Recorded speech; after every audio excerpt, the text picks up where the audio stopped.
Bonjour, je vous retrouve ici pour vous parler de la pratique de Pratimarsha Nasya. Nasa signifie le nez en sanskrit et Nasya est donc une pratique où l'on vient administrer, instiller des gouttes d'un corps gras, une substance médicinale par voie nasale. Donc il y a plusieurs types de Nasya.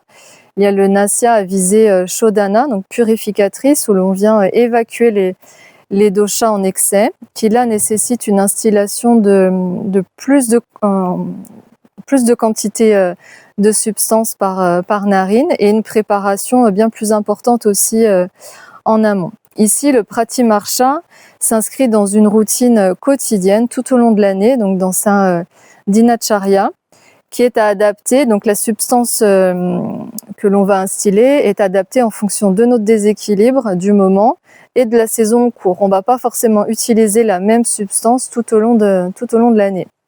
Donc quelle substance utiliser du coup? On va chercher à utiliser une substance aux qualités opposées de ce que l'on veut pacifier. Donc en fonction de notre déséquilibre, comme je vous disais tout à l'heure, et de la saison. Ici en été, avec la chaleur, la sécheresse, beaucoup de mouvements, on va chercher des qualités opposées dans le corps gras. Donc typiquement l'huile de coco qui est plutôt lourde et qui a un côté rafraîchissant, ou encore le ghee ou l'huile de tournesol. On peut faire aussi un mélange moitié-moitié de ghee et d'huile de tournesol. On peut aussi rajouter quelques gouttes d'huile essentielle dans le flacon pour aviser plus thérapeutique si on a un problème sur les voies nasales. Mais dans ce cas-là, je vous invite quand même à vous rapprocher de votre praticien en Ayurveda pour savoir quelle huile essentielle et à quel dosage. Ça, c'est important.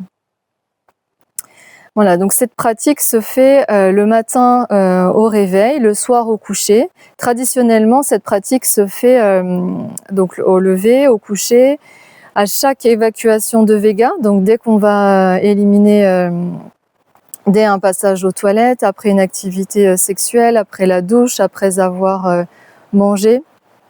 Donc c'est vraiment tout au cours de la journée. Mais ici, dans votre pratique plus occidentale, c'est au moins au lever, au coucher et plus dans la journée si vous avez besoin, et notamment si vous ressentez une sécheresse des muqueuses nasales, surtout en été avec la chaleur et le vent.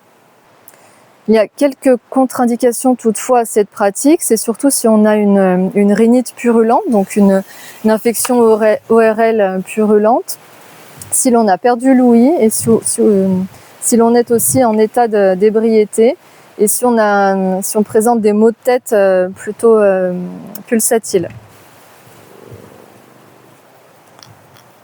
Donc je vous montre, c'est assez simple. Donc vous mettez l'huile, donc le corps gras dans un petit flacon pipette. Je vais le mettre de côté. Et là, 2 gouttes suffisent par narine, de manière quotidienne. Donc je viens pencher la tête.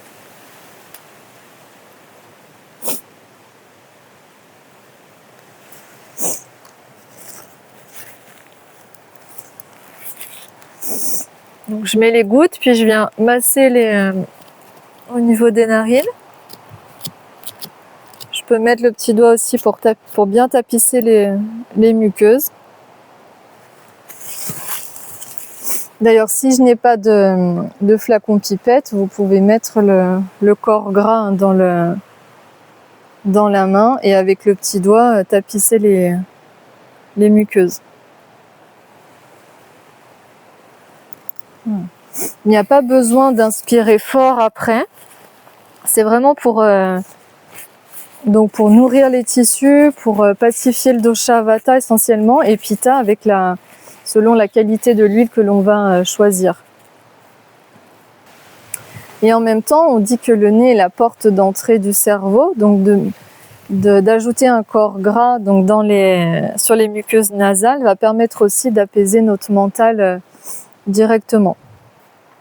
Eh bien, n'hésitez pas à me partager votre propre expérience et je vous retrouve une prochaine fois pour une autre vidéo.